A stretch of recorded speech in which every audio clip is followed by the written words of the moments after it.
Nah, hari ini saya menyampaikan Bapak Ibu berkat bagi orang yang duduk di kaki Tuhan. Saudara, dengan siapa kita banyak duduk? Kalau orang bodoh duduk dengan orang pintar, saya percaya lama-lama orang bodoh akan semakin pintar. Betul Bapak Ibu? Demikian juga orang pintar kalau terlampau sering duduk dengan orang yang bodoh, maka kebodohan akan datang kepada dia. Tergantung di mana kita sering duduk. Kalau kita banyak duduk di kaki Tuhan, saya sangat percaya hari demi hari, katakan hari demi hari, hidup kita akan memiliki karakter seperti dia. Maka gaya hidup Yesus selama ada di muka bumi ini akan kita miliki. Karena kita banyak duduk bersama dengan dia. Nah, berkat bagi orang yang duduk di kaki Tuhan. Begitu luar biasa.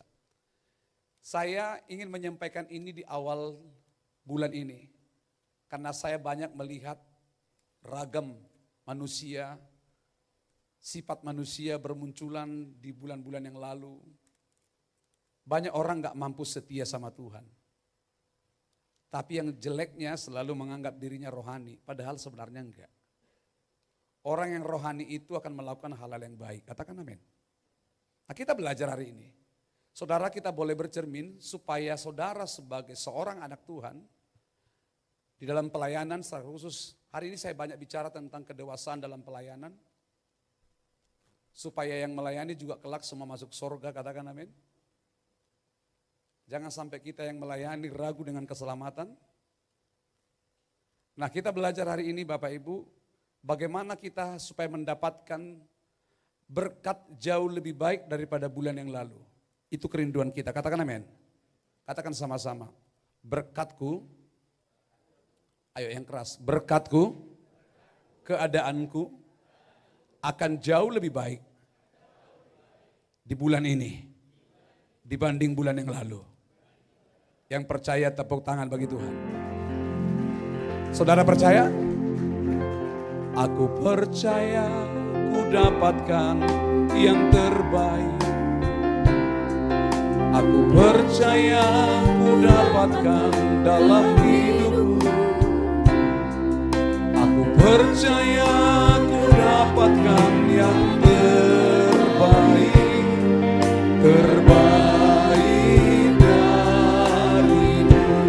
Aku percaya,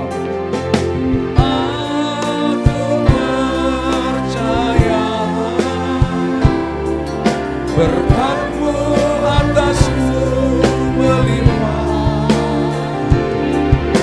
kebajikan kemurahan selalu mengikutiku, ku puji, ku sembah Kau Tuhan. Katakan sekali lagi, berkat-Ku, keadaanku, semangatku akan jauh lebih baik bulan ini dibanding bulan yang lalu. Yang setuju tepuk tangan dengan menyala-nyala. Boleh soparnya Bu ditiup? Saya rindu ditiup sopar. Ayo sekali lagi tepuk tangan bagi Tuhan. Ya. Saya mau melihat seluruh jemaat dan pengerja on fire. Harus semangat. Bagaimana caranya untuk semangat? Seperti handphone. Kalau kita melakukan sebuah perjalanan iman kita masih panjang Bapak Ibu, katakan amin. Handphone kita kalau sudah mulai low, lalu saudara ada dalam sebuah perjalanan, saya mau tanya, boleh dijawab dulu dari tempat duduk saudara. Apa yang Bapak Ibu mau lakukan?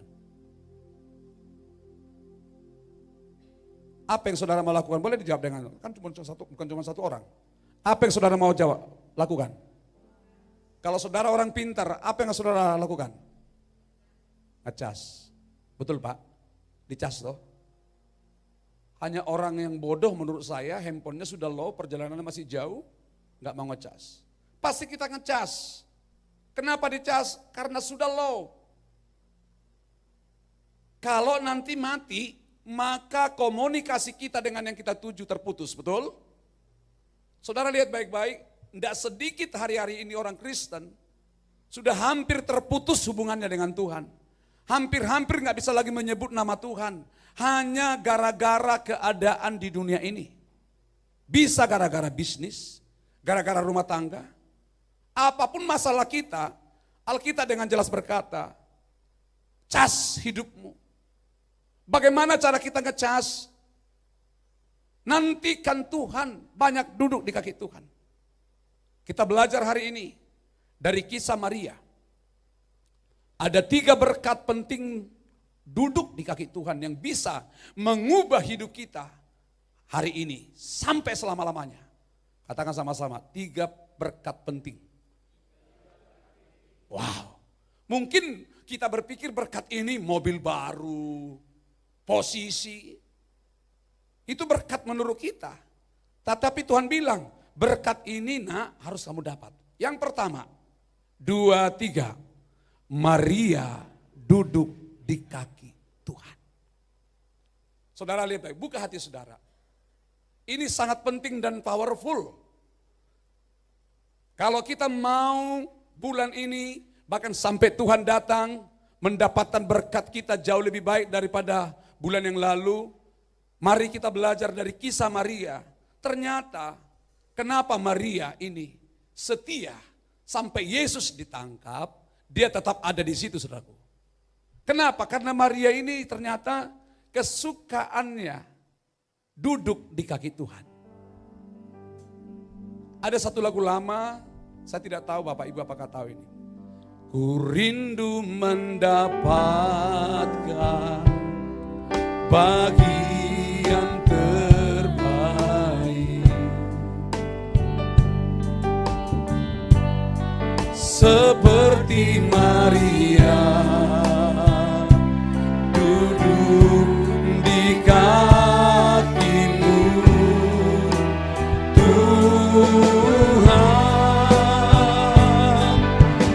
dan menyembahmu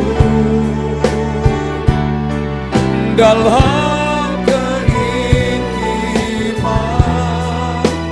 melekat di hatimu, Tuhan. Katakan sama-sama yuk. Ku rindu mendapatkan bagian terbaik, seperti Maria,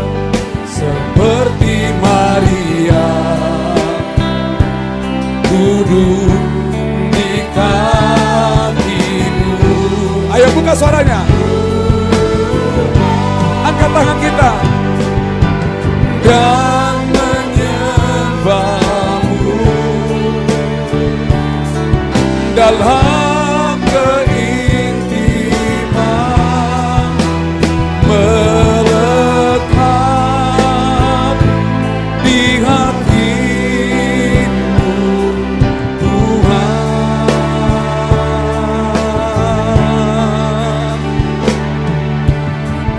mendekat padamu,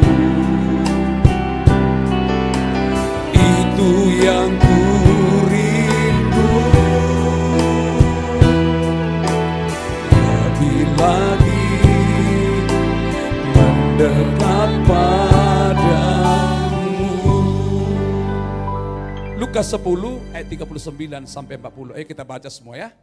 Bapak Ibu, coba kita belajar hari ini sambil saudara perhatikan yang ditandai dengan garisan merah, itu penting bagi kita. Ternyata berkat yang paling penting menurut kita beda dengan Tuhan. Ternyata orang paling diberkati, kita harus belajar dari kisah Maria. Berkat paling luar biasa bukan kaya, bukan harta. Jangan hanya gara-gara harta kita ini ribut, saudara. Saya mau ngajak saudara, banyaklah seperti Maria duduk di kaki Tuhan. Kalau duduk di kaki Tuhan mendengarkan nasihatnya. Ayo kita baca 2-3. Perempuan itu mempunyai seorang saudara yang bernama Maria. Maria ini duduk dekat kaki Tuhan dan terus mendengar perkataannya. Sedang Marta sibuk sekali melayani. Ia mendekati Yesus dan berkata, Tuhan, tidakkah engkau peduli bahwa saudaraku membiarkan aku melayani seorang diri. Suruhlah dia membantu aku. Lihat baik-baik Bapak Ibu.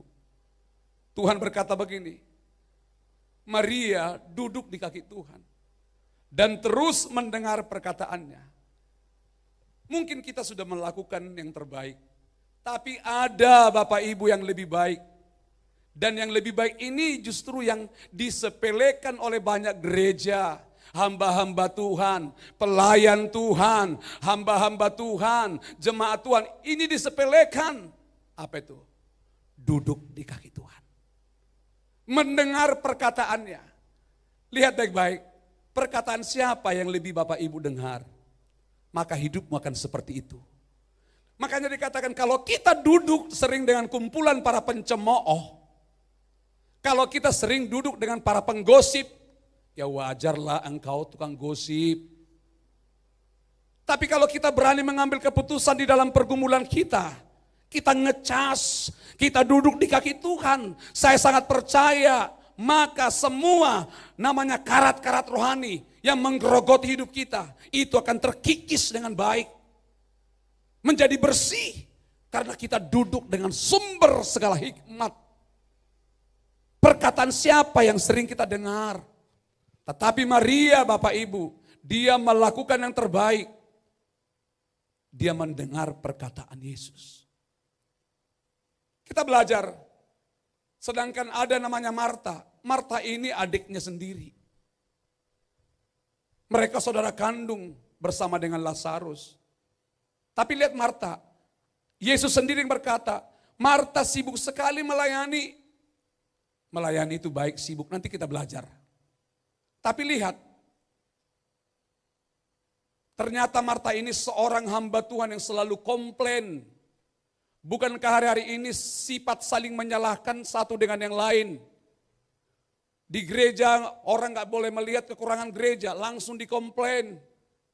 Beberapa waktu yang lalu saya khotbah, bedanya customer dengan keluarga apa? Customer itu kalau melihat kekurangan dia akan tinggalkan. Tapi kalau namanya keluarga, seburuk-buruknya rumah kita, itu rumah kita. Katakan amin. Itu saudaraku, kita harus mengerti. Marta ini sibuk, lihat nih dia mulai membanding-bandingkan. Dia komplain. Dan ini saya anggap ini hamba Tuhan, pelayan Tuhan, jemaat Tuhan yang kurang sopan. Dia nggak sadar dia bicara kepada siapa. Gak ada sungkannya lagi. Lihat hari ini banyak orang gak sungkan lagi. Mentang-mentang dia udah punya uang, karena jabatannya tinggi, sembrono ngomong. Seperti Marta ini. Diawali sibuk melayani. Lalu itu si Marta mendekati Yesus berkata, Tuhan, tidakkah engkau peduli? Kalau orang Batak, Tuhan bereng je bereng. Bahwa saudaraku membiarkan aku melayani. Saudara kandungnya aja digosipin. Jadi wajar juga Bapak Ibu memproses kita yang terdekat, betul enggak? Kalau ada orang terdekat dengan saudara itu yang memprosesmu, itu alkitabiah, jangan marah. Belajar meresponi. Enggak mungkin memproses kita dari Papua. Yang memproses Maria siapa? Marta. Ternyata Marta ini juga termasuk penggosip. Orang Yesus datang ke rumahnya, saudaranya sendiri digosipin. Lihatlah, lihat. Lihatlah, lihat. Masa aku melayani seorang diri? Kan gak sedikit orang berkata begini. Menganggap dia sudah banyak melayani, lalu dia menggerutu melayani. Sampai tangannya gini sama Marta, suruh dia membantu aku. Tetapi lihat, apakah Tuhan senang dengan perkataan ini? Kita baca ayat 41 dan 42, 2-3. Tetapi Tuhan menjawabnya, Marta, Marta, yang keras, engkau khawatir dan menyusahkan diri dengan banyak perkara. Maria, tetapi hanya satu yang perlu, apa tuh? Maria telah memilih bagian yang terbaik, yang tidak akan diambil daripadanya. Yang terbaik adalah seperti yang dilakukan Maria, apa? Duduk di kaki Tuhan. Sibuk si melayani itu penting. Berkali-kali udah saya bilang, melayani itu penting.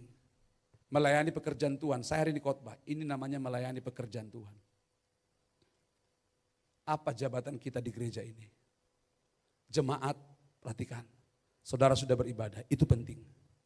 Tapi kurang penting juga itu tanpa karakter Maria. Mungkin maaf nih, mungkin di antara kita ada yang belum baca Alkitab tadi pagi. Mungkin juga tersungkur pun gak ada di kaki Tuhan. Bahkan kita bangun pagi memulai dengan berantem suami istri. Lalu kita ibadah. Ibadah dengan panas hati. Ibadah dengan dongkol. Kalau kita dengar perkataan Tuhan sama dengan kepada Marta. Marta, kau sibuk. Semua yang kau lakukan ini perkara dunia. Tahu saudara? Di saat kita menyembah Tuhan. Di saat kita melayani Tuhan, tapi hatimu dongkol. Itu perkara dunia. Pujian penyembahan kita akan sia-sia. Kalau dimulai dengan hati yang dongkol.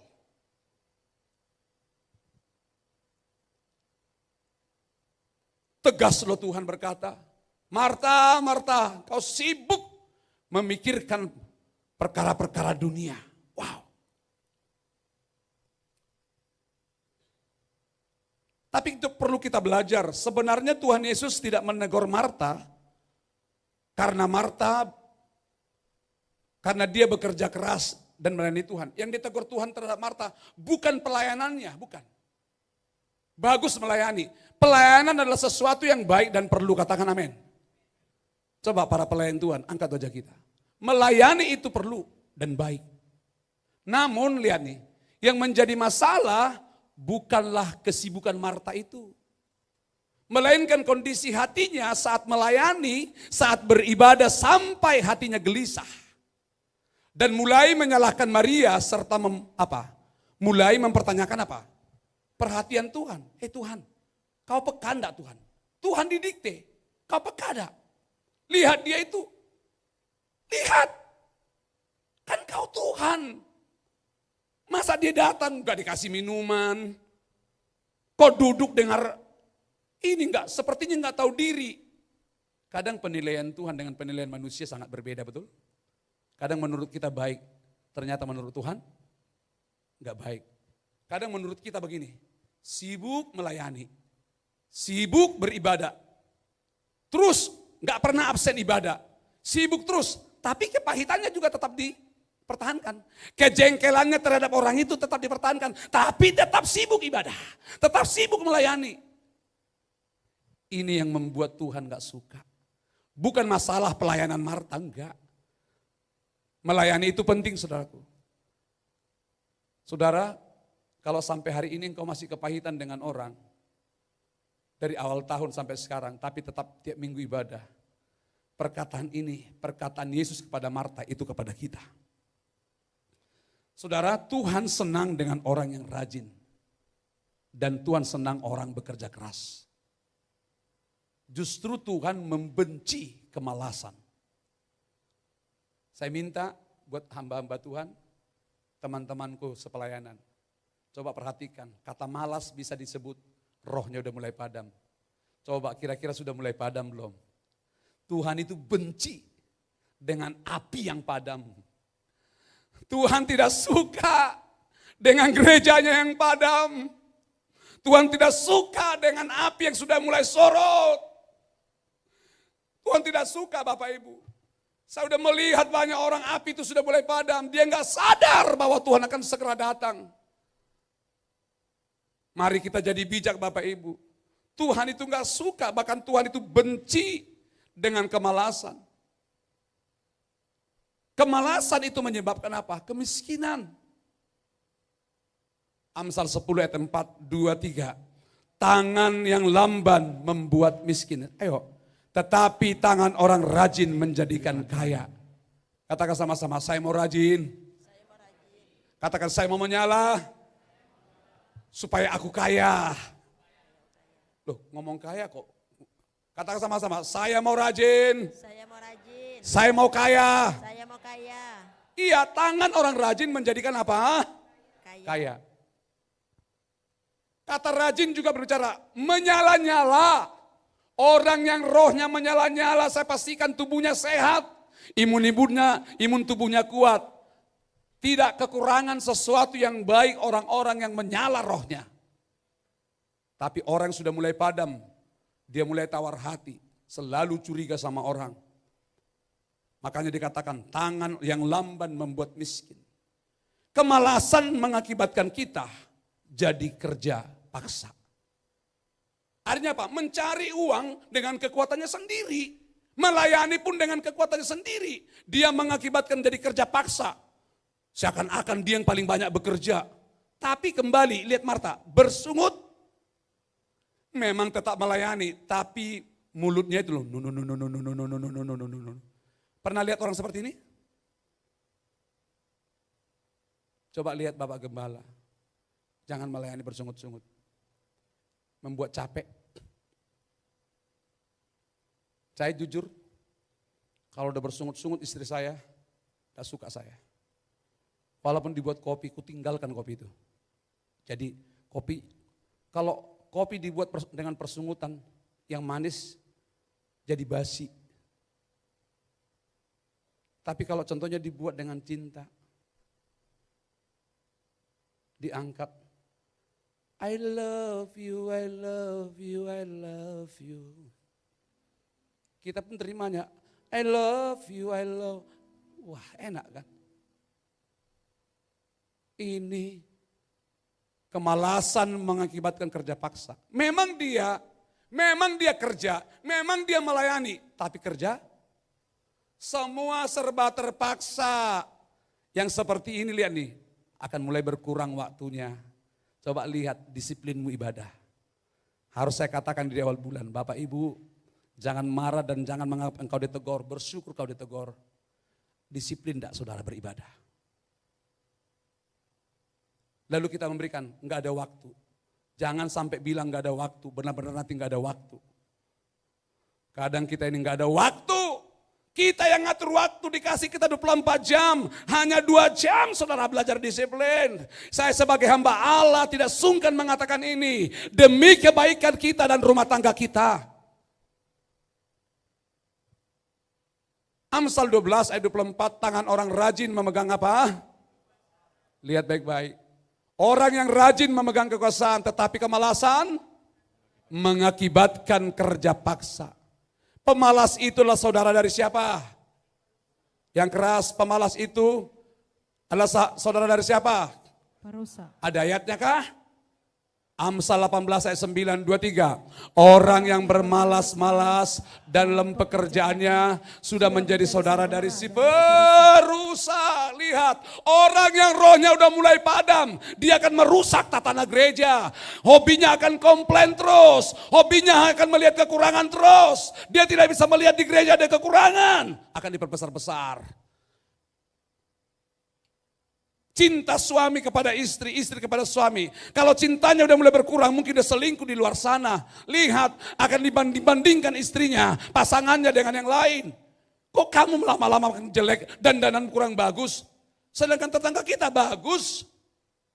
Sifat saling membanding-bandingkan makin besar dalam rumah tangga dan gereja kita.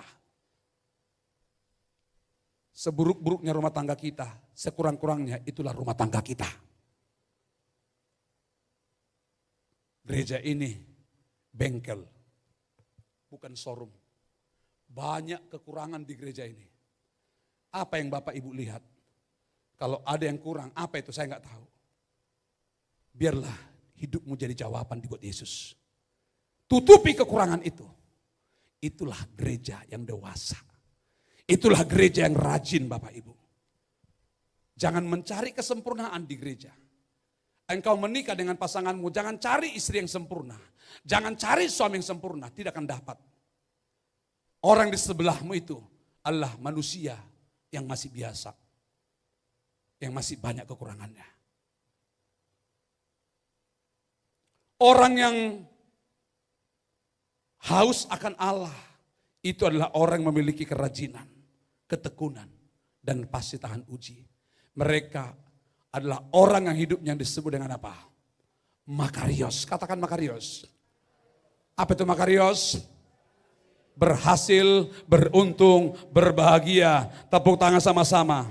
Saya berdoa terjadi ini di bulan ini bagi kita. Memang gak mudah untuk duduk di kaki Tuhan. Sangat sulit. Tetapi duduk di kaki Tuhan itu penting. Artinya gini. Apa sih artinya? Kita belajar yuk, mau mengambil waktu berdoa.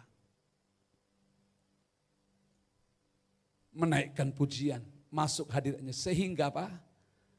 Terjadi satu perubahan hati. Lihat baik-baik.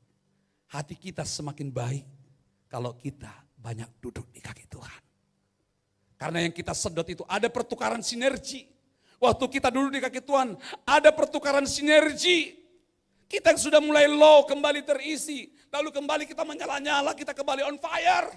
Orang yang banyak duduk di kaki Tuhan, tidak peduli ada masalah, dia tetap on fire. Justru dia menikmati masalahnya. Dia menikmati Tuhan di tengah-tengah masalahnya. Makanya dikatakan, kita seperti burung Raja Wali. Di saat badai bergelora. Angkat tangan.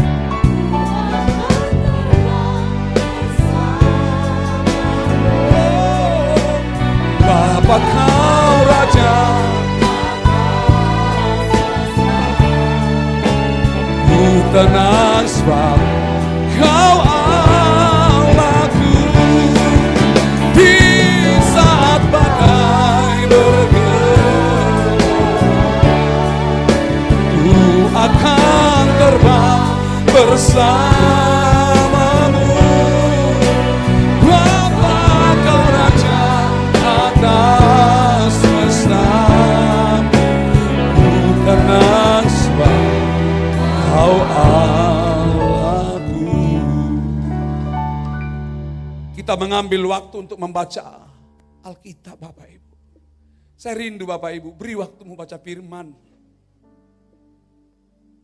Dengarkan pengajaran firman, kita langsung bicara dengan Tuhan sendiri.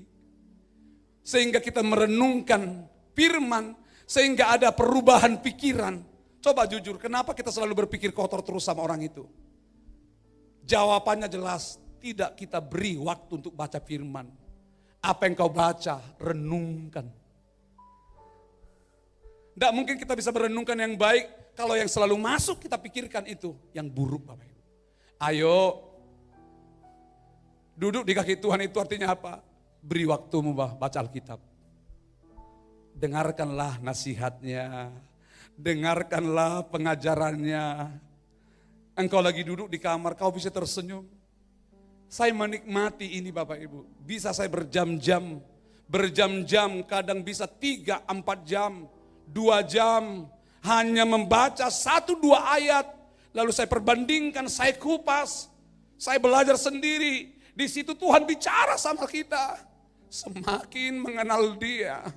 Kalau engkau mau mengenal Tuhan lebih dalam, kuncinya beri waktumu bicara sama Tuhan. Cara kita bicara sama Tuhan lewat doa, lewat persekutuan dengan firman Tuhan. Maka firman itu kita dengar dan firman itu kita renungkan. Sehingga terjadi perubahan pikiran. Sehingga kita bisa berpikir tentang Kristus. Kita berpikir tentang yang di atas. Capek kita memikirkan dunia ini. Dunia ini pusatnya kemunafikan. Tanpa Tuhan pikiran kita akan kotor. Saya pastikan engkau yang penyakit migrain, vertigo, apapun itu. Kalau engkau pikirkan Tuhan, maka engkau akan sembuh. Mujizat enggak mesti melalui penumpangan tangan. Engkau lagi bergaul dengan Tuhan, bergaul dengan firman-Nya di kamar. Penyakit kita bisa disembuhkan Tuhan. Kita akan menjadi powerful. Sebagai hamba-hamba Tuhan, sebagai pelayan Tuhan, memang tubuh kita capek. Melayani pekerjaan Tuhan itu capek. Khotbah itu juga membutuhkan tenaga, energi yang kuat.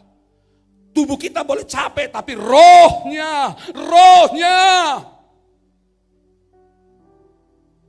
menentukan kita ke sorga, bukan daging ini. Tubuh kita ini akan kembali ke tanah.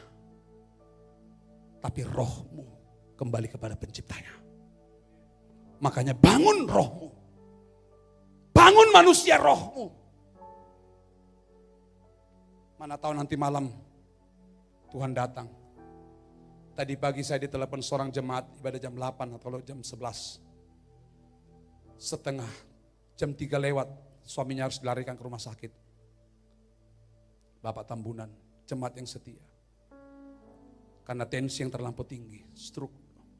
Sekitar jam 5 sudah meninggal. Dan nanti malam kita ibadah penghiburan Bapak Ibu. Hidup ini sangat singkat. Oleh sebab itu selagi ada waktu, muliakan Tuhan Bapak Ibu. Jangan izinkan rohmu padam. Dengar saudaraku, dengar. Hartamu, posisimu, jabatanmu, kekayaanmu tidak akan bisa kita bawa nanti mati saudara. Tapi roh yang menyala-nyala itu perlu.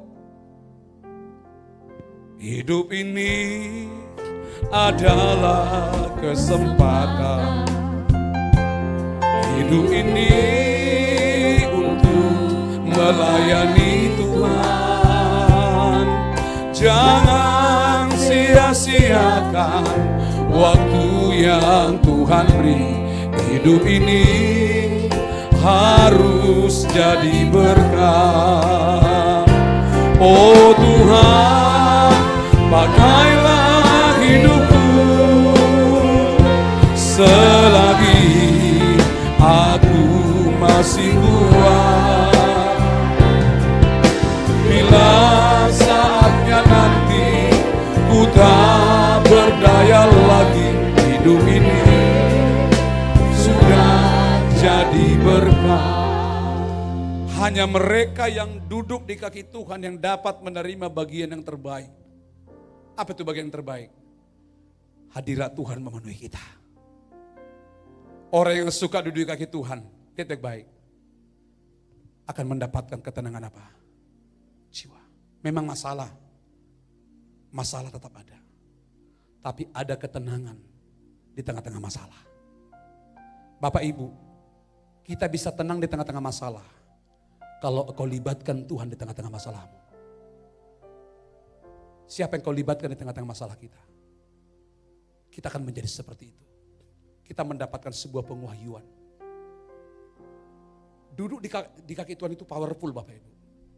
Dan orang kalau duduk di kaki Tuhan, maka kita akan semakin mengenal pribadinya Tuhan. Katakan yes. Ayo sekedar pertanyaan refleksi. Ayo, pernah refleksi menyegarkan tubuh kita ini? Ayo diurut. Sambil kita tanya yang ngurut kita refleksi nih. Apa pertanyaan refleksinya? Apakah kita lebih mirip Marta atau Maria dalam kehidupan kita sehari-hari? Di tempat duduk kita boleh dijawab. Ini gak bisa bohong Bapak Ibu. Sebenarnya kita ini lebih mirip siapa sih? Sibuk terus, tapi gak ada lagi waktu berdua sama Tuhan. Hati-hati. Itu akan membuat Anda letih melayani Tuhan. Apakah kehidupan pelayanan kita dimotivasi oleh karena kasih atau kekhawatiran? Apa yang saat ini kita perlu lepaskan agar kita lebih banyak duduk di mana? Di kaki Tuhan. Apa sih yang membuat kita kok nggak bisa duduk di kaki Tuhan? Pengen sebenarnya duduk di kaki Tuhan, tapi nggak bisa. Tuhan bilang, lepaskan itu. Dan saudara dan saya bisa melepaskan kepahitan itu waktu kau duduk di kaki Tuhan. Itu yang memampukan. Maka waktu kita duduk dengan Dia, kita dipeluk Tuhan. Bahkan mungkin pundak kita atau mungkin kepala kita dielus-elus sama Tuhan. Kau dengar nasihatnya lewat telingamu. Nah, kamu pun banyak salah.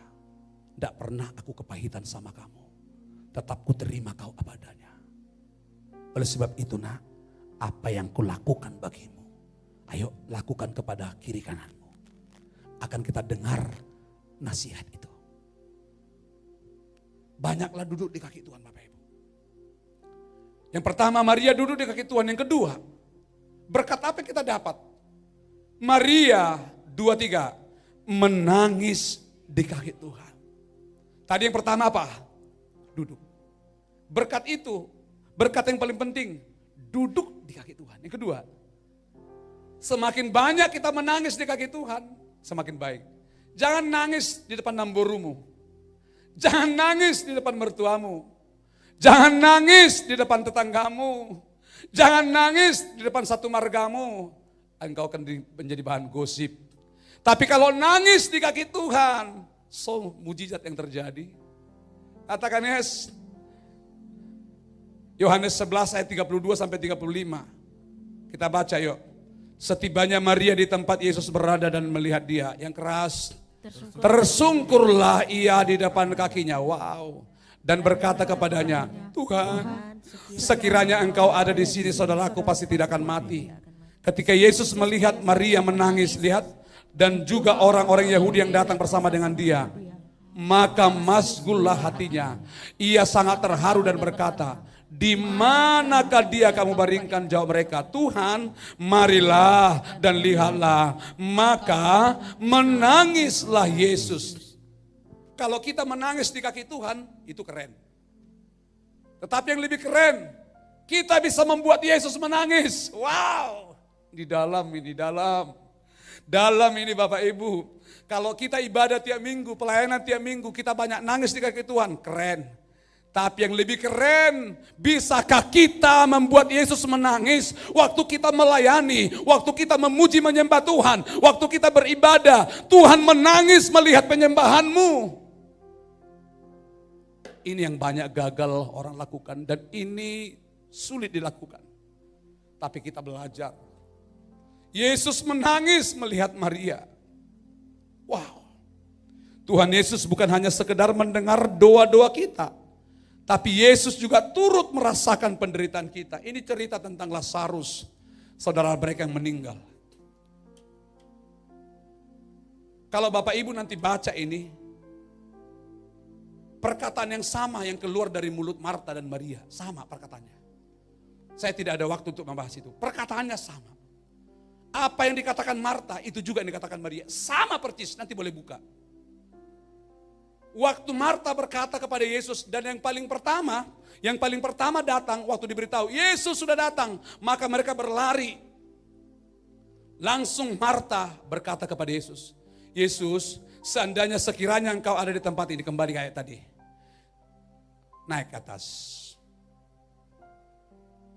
Naik ke atas. Ya ayat tadi, ya. Sekiranya engkau ada di tempat ini, saudaraku Lazarus tidak akan mati. Ini perkataan Maria. Sebelumnya itu ada perkataan Marta. Perkataannya sama.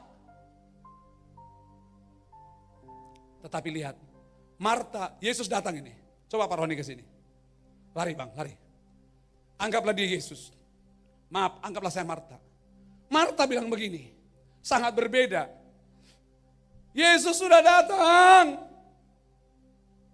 Tiba-tiba Marta ini memang perlu juga di gereja, agresif. Wah ini sibuk sekali. Kalau nggak ada Marta nggak jalan juga pekerjaan, betul nggak? Langsung Marta. Tuhan, lihat nih, memposisikan dirinya. Tuhan, ya posisi seperti Tuhan dong, bagus dikit. Tuhan, sekiranya engkau ada di sini, ayat yang tadi. Iya, sekiranya engkau ada di sini, saudaraku pasti tidak akan mati. Nanti boleh baca, perkataannya sama. Tapi dia berdiri.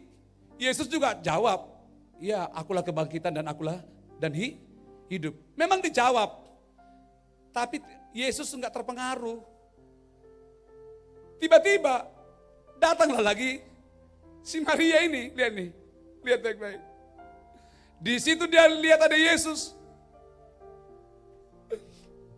Yesus, lihat. Dia nangis. Sekiranya engkau ada di sini, saudaraku Lazarus pasti tidak akan mati. Apa yang membuat Marta berbeda dengan Maria? Apa yang membuat berbeda? Tersungkur.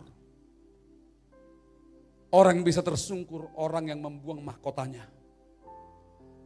Kalau kau sakit hati melayani, tidak akan pernah bisa tersungkur kita. Sehebat apapun mahkota harus dibuang. Menghadap raja segala raja, mahkota itu harus dibuang. Itu yang membuat kita susah tersungkur. Kehebatan kita, pangkat kita, posisi kita, kekayaan kita, jabatan kita, buang Bapak Ibu. Kita sadar menghadap Tuhan. Itu yang dilakukan oleh Maria. Dia tersungkur di kaki Tuhan. Dan dia berkata, seandainya kau tempat ini, saudaraku Lazarus akan mati. Lihat ayat 33. Ketika Yesus melihat Maria menangis dan juga orang Yahudi, maka apa? Katakan masgul. Arti maskul apa? Berbelas kasihanlah Yesus. Saya berdoa, biarlah Yesus berbelas kasihan atas masalahmu. Tuhan lihat masalah kita hari ini, memang udah ruwet masalahnya. Udah gak susah ini terselesaikan. Tapi bisa di tangan Tuhan. Maskul hati Yesus. Yesus sangat terharu dan berkata, lihat nih, coba angkat saya. Pas ini, diangkat. Mungkin nangis. Lalu dia bicara, baca ayat 34. Di manakah dia yang kamu baringkan itu? Di manakah dia kamu baringkan? Jawab mereka, Tuhan, marilah, lihatlah. Di mana dia kamu baringkan? Lazarus yang sudah mati 4 hari. Di mana dia kamu baringkan? Tuhan berkata kepada kita, apa masalahmu? Tiba-tiba, di mana kamu baringkan? Yang tahu Lazarus dikuburkan, bukannya Tuhan Yesus nggak tahu. Tuhan itu maha. Tapi dia bertanya, di mana kau baringkan? Sekarang, lihat baik-baik. Biasanya Tuhan yang pegang tangan kita. Pegang tangan saya. Kan Roni ini kan anak Tuhan, pegang tangan saya. Sekarang, di mana dia kamu baringkan? Siapa yang pegang sekarang? Maria. Siapakah kita ini bisa memegang tangan Tuhan? Hanya orang yang spesial yang bebas memegang tangan Tuhan. Di mana dia kau baringkan? Lihat baik-baik. Sekarang, siapa yang di depan? Maria. Yang didahulukan Tuhan adalah orang yang suka duduk di kaki Tuhan. Orang yang suka menangis di kakinya. Dia tarik. Di mana? Sambil nangis. Maka menangislah siapa? Yang lebih keren Bapak Ibu, sambil Maria menarik Yesus, Yesus menangis. Kenapa Yesus menangis? Karena Yesus melihat ketulusan hati Maria. Hatinya sangat tulus melayani Tuhan. Dia tulus, enggak ada neko-neko. Ternyata Tuhan juga hancur hati kepada penyembahan yang tulus. Penyembahan yang disukai itu adalah penyembahan yang tulus, yang hancur hati, bukan karena suaranya bagus. Maka menangislah Yesus. Saya rindu Tuhan pun Yesus menangis melihat pergumulan kita. Kalau kita baca berikutnya, langsung Yesus berkata, Lazarus, bangkitlah. Seketika Lazarus bangkit dari kematian yang sudah membusuk 4 hari.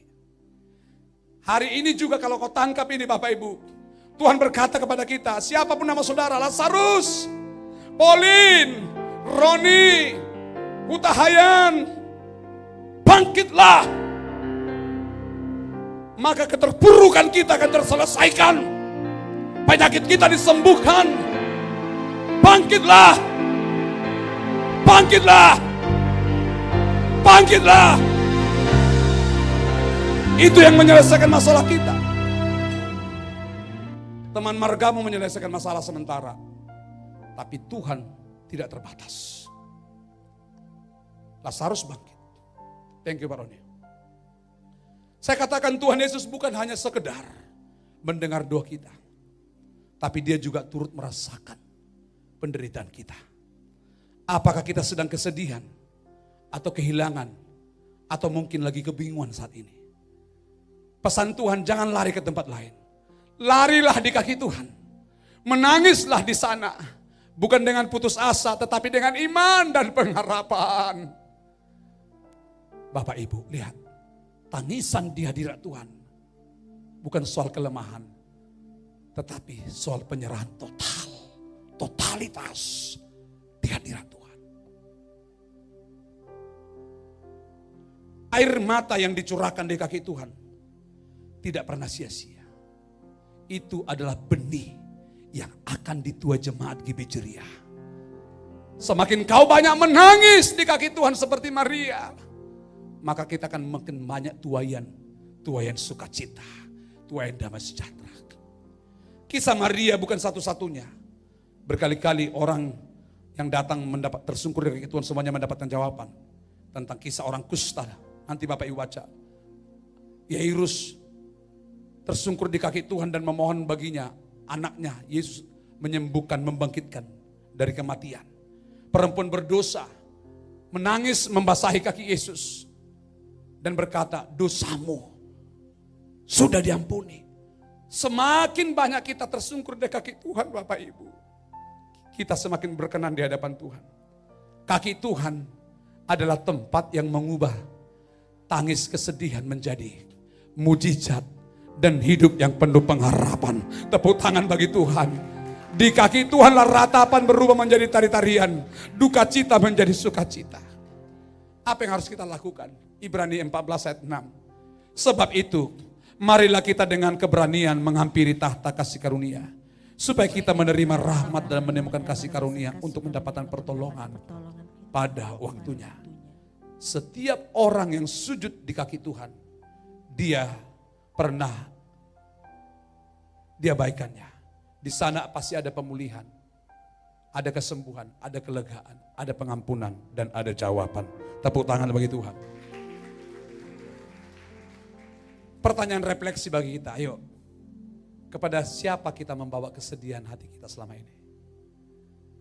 Kalau saudara lagi ada masalah, ingat, yang pertama ingat siapa? Ingat Tuhan atau ingat yang bisa meminjamkan uang kepada Anda? Lihat baik-baik, ini sekedar ayat refleksi. Apakah kita percaya bahwa Tuhan peduli dengan tangisan dan kesedihan? Saya sangat percaya ada mujizat kalau kita duduk di kaki Tuhan. Yang terakhir, sebelum kita masuk dalam perjamuan kudus, Maria mengurapi kaki Tuhan. Siapakah Maria ini? Orang yang biasa dipercaya Tuhan mengurapi kaki Yesus. Yohanes 12 ayat 3 sampai 7. 2-3. Maka Maria mengambil setengah kati minyak narwastu murni yang mahal harganya. Terus lalu meminyaki kaki Yesus dan menyekanya. Tolong dibantu baca. Dengan rambutnya. Dan bau minyak semerbak di seluruh rumah itu. Tetapi Yudas Iskariot, seorang dari murid-murid Yesus yang akan segera menyerahkan dia, berkata, mengapa minyak narwastu ini tidak dijual 300 dinar dan uangnya diberikan kepada orang miskin? Hal ini dikatakannya bukan karena ia memperhatikan nasib orang-orang miskin, melainkan karena ia adalah seorang pencuri. Ia sering mengambil uang yang disimpan dalam kas yang dipegangnya. 7. Maka kata Yesus, biarkanlah dia melakukan hal ini mengingat hari penguburanku. Maria adalah seorang yang sukses secara ekonomi. Ada di sini yang sukses? Gak usah takut dipinjam uangnya. Maria memang sukses. Jika Maria bisa membeli minyak narwastu yang sangat mahal harganya, sebab minyak itu sangat mahal pada waktu itu dan tidak sembarangan orang bisa beli. Hal itu membuktikan bahwa Maria bukan seorang pemalas, tapi dia seorang yang rajin duduk di kaki Tuhan. Rajin duduk di kaki Tuhan. Kemalasan menyebabkan kemiskinan. Maria seorang yang rajin bekerja. Bahkan dia berhasil secara ekonomi. Namun keberhasilannya itu tidak menjauhkan dia dari Tuhan. Justru Maria gunakan seluruh miliknya untuk melayani Tuhan. Bapak Ibu, tadi ada kata di awal, bekerja dengan paksa. Kalau saudara mencari uang dengan sekuat tenaga, dengan kemampuanmu untuk menyelesaikan masalahmu, itu akan membuat engkau akan jauh dari Tuhan. Kenapa? Waktu kau dapat apa yang kau cari, kau menganggap kau paling powerful, maka kau akan melupakan Tuhan. Maria seorang yang sukses, seorang yang makarios. Dia bisa membeli minyak dan dipakai untuk mengurapin kaki Yesus, mempersiapkan kematiannya. Justru tidak menjauhkan dia dari pelayanan. Tidak menjauhkan Maria dari persekutuan-persekutuan anak Tuhan. Matius 26 ayat 13. Aku berkata kepadamu, sesungguhnya di mana saja Injil ini diberitakan seluruh dunia, apa yang dilakukannya, ini akan disebut apa juga? Mengingat dia. Bahwa Maria pernah mengurapi kaki Yesus. Seluruh hartanya dipersembahkan untuk Tuhan. Bagaimana dengan kita? Maria mengurapi kaki Yesus. Dia seorang yang makarios, diberkati, tapi dipakai berkat yang didapat untuk mengurapi kaki Yesus. Saudara, saya enggak beban mengatakan ini. Kalau saudara dipercayakan harta, pakailah untuk memuliakan Tuhan. Jangan kau nikmati roti untuk dibagi. Uang yang kita cari gak bisa kita bawa mati Bapak Ibu. Toh juga kita tinggalkan. Maria seorang yang sukses. tetapi dipakai hartanya untuk Tuhan. Dibeli minyak narwastu.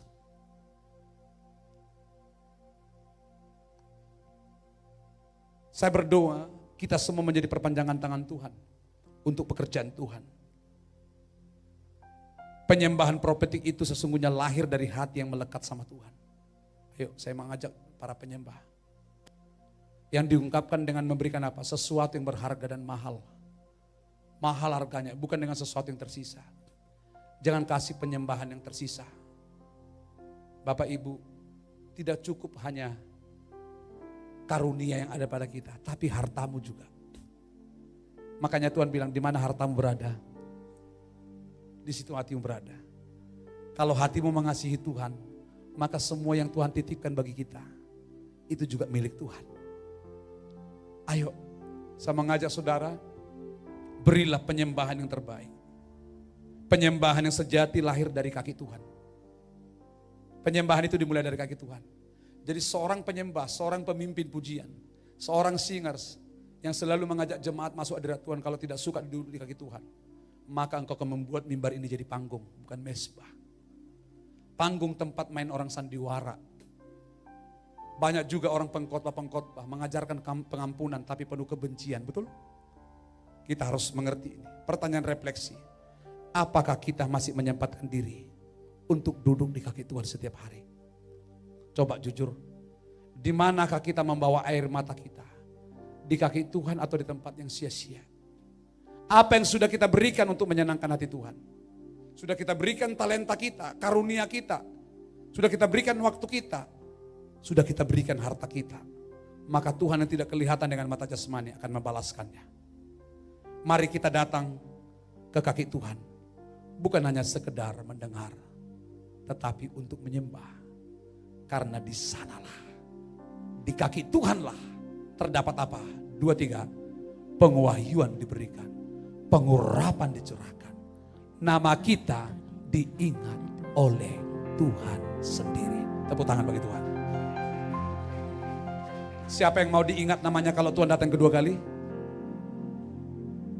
Nama kita diingat. Yang diingat Tuhan bukan orang yang sibuk dalam pelayanan.